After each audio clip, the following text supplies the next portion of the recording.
towards 3 years of age, the child is able to say actually about 50 words. And even strangers can understand the child. You know, sometimes you may be able to understand your child, but your child is just muffling some words. But you as the mother, you're like, you're having a conversation, you're vibing, but no one else understands what the child is saying. So I'm saying the child is saying something that strangers can understand. Usually it's at about 3 years. Around that age, that child should be able to say 50 plus words.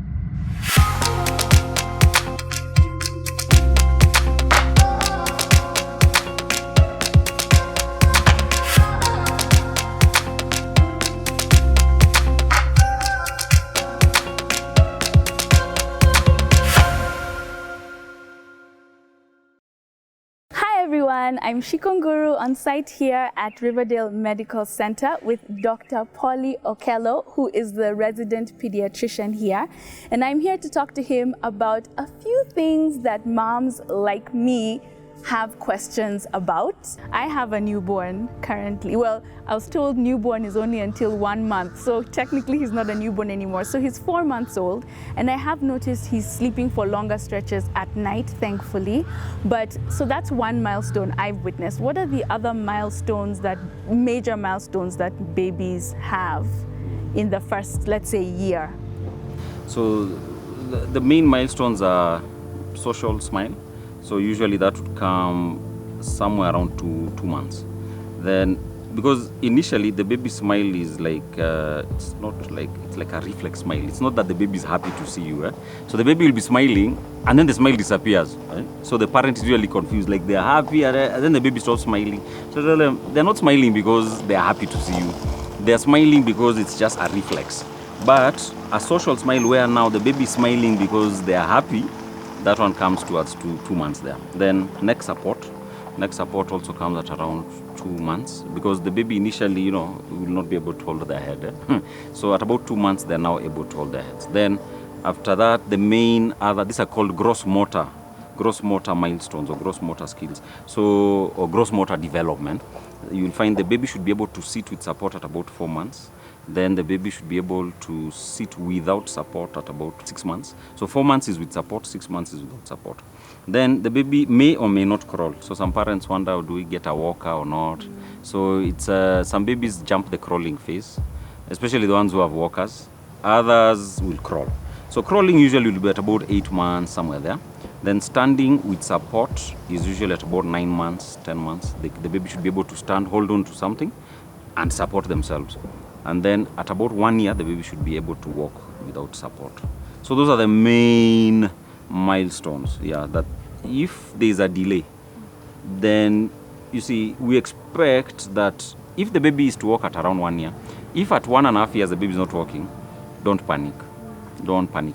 You can probably take him to a pediatrician just to assess, but don't panic, because sometimes that baby may have not walked till 1.5 years.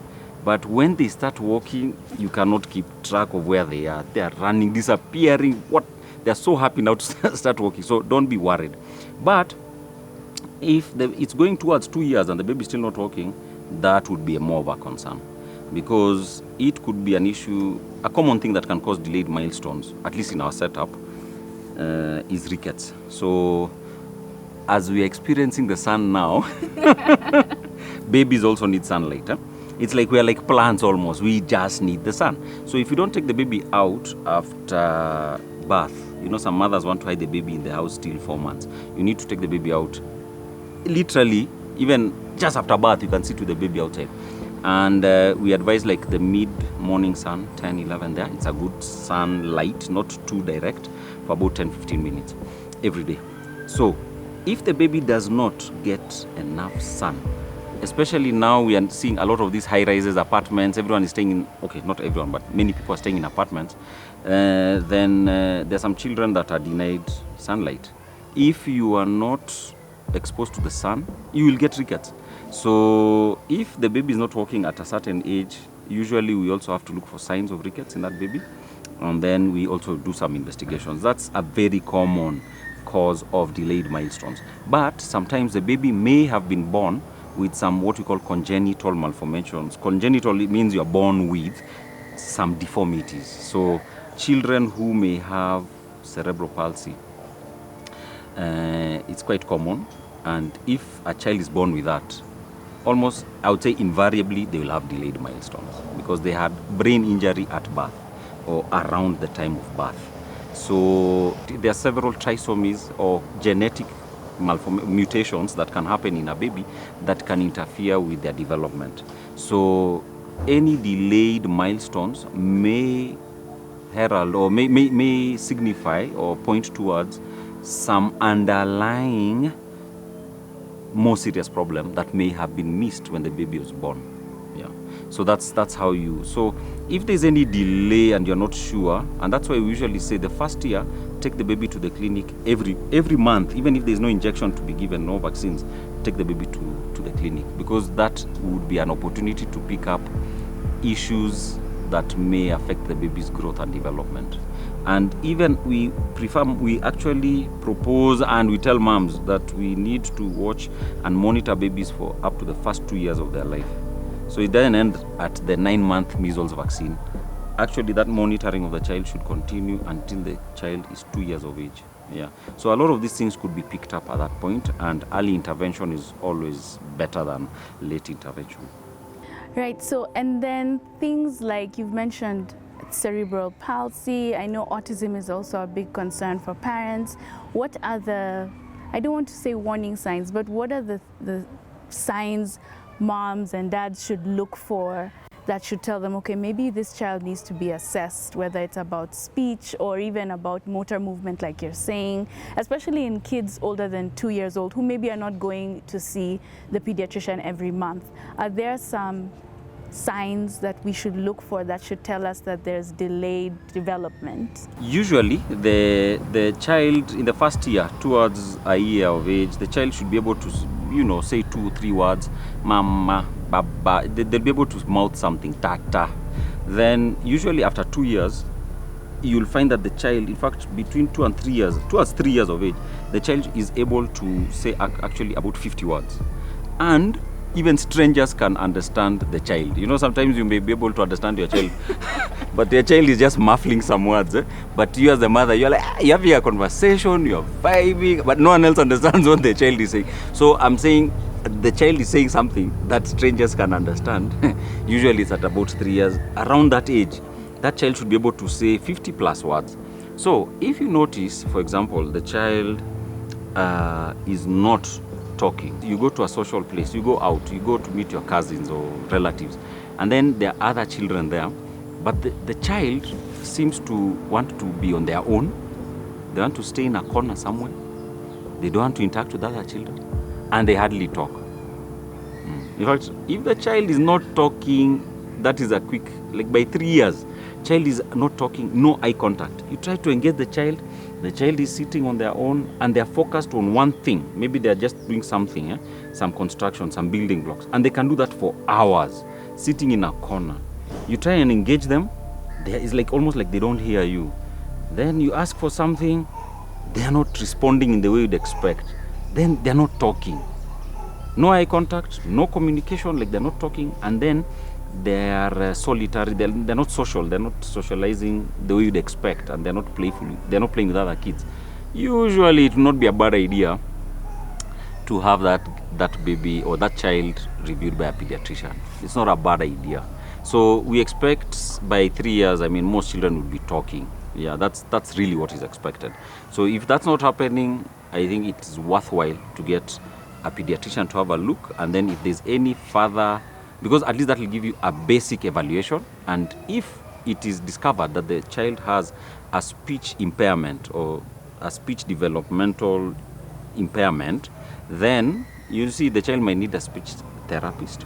You will need to, and then there are tools that are used by professionals actually to gauge and to grade and you decipher, because sometimes also the children might have a hearing disorder. So if the child has a hearing disorder, you might not know, but the child might be busy doing something, you are talking, but the child is not hearing you, you see. So the hearing has to be assessed. You need to be able to assess at some level the intelligence of that baby. You get, so this baby or this child may actually have some other disability, a learning disability or learning disorder, not even a speech disorder. This child may even have you see, as they are trying to go to nursery or whatnot, play school, the child might even be dyslexic. Are you getting? So you are thinking the child is slow. Why is this child not understanding these things? But you might find that when the child is now evaluated professionally, you may discover things like dyslexia very early and do something about it. If the child has a speech impairment, then you can actually involve a speech therapist early and help that child, you see. So usually between 2 and 3 years, at that point, if the motor development, gross motor development has been normal, now at that point onwards, we are looking at the cognitive development of this child.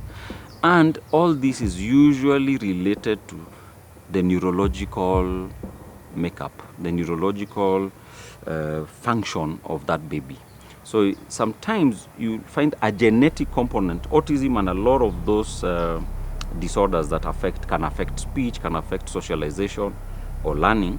Many of them could be genetic.